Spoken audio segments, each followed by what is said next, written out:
Genesis chapter 39. And Joseph was brought down to Egypt, and Potiphar, an officer of Pharaoh, captain of the guard, an Egyptian, brought him of the hands of the Ishmaelites which had brought him down thither. And Yahweh was with Joseph, and he was a prosperous man, and he was in the house of his master the Egyptian.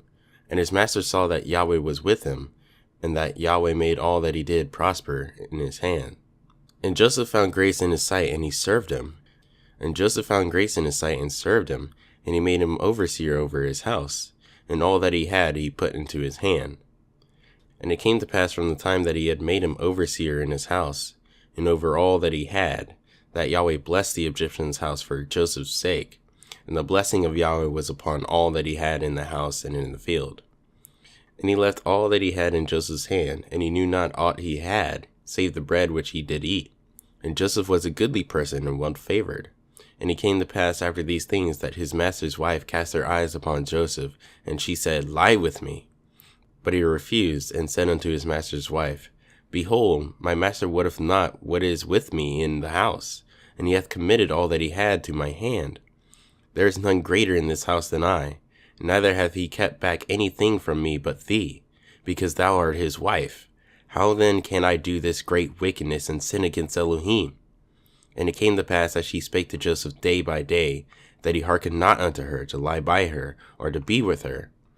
And it came to pass about this time that Joseph went into the house to do his business, and there was none of the men of the house there within.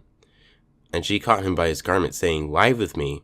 And he left his garment in her hand, and fled, and got him out. And it came to pass, when she saw that he had left his garment in her hand, and was fled forth, that she called unto the men of her house, and spake unto them, saying, See, he hath brought an Hebrew unto us to mock us.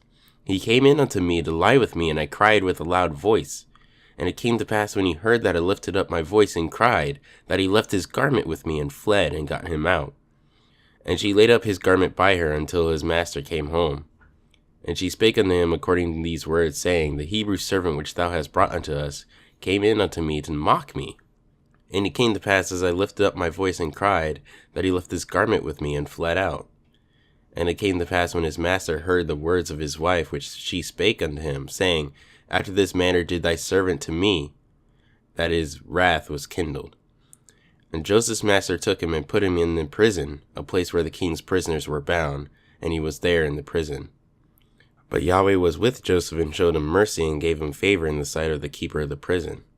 And the keeper of the prison committed to Joseph's hands all the prisoners that were in the prison, and whatsoever they did there, he was the doer of it. And the keeper of the prison looked not to anything that was under his hand, because Yahweh was with him, and that which he did, Yahweh made it to prosper.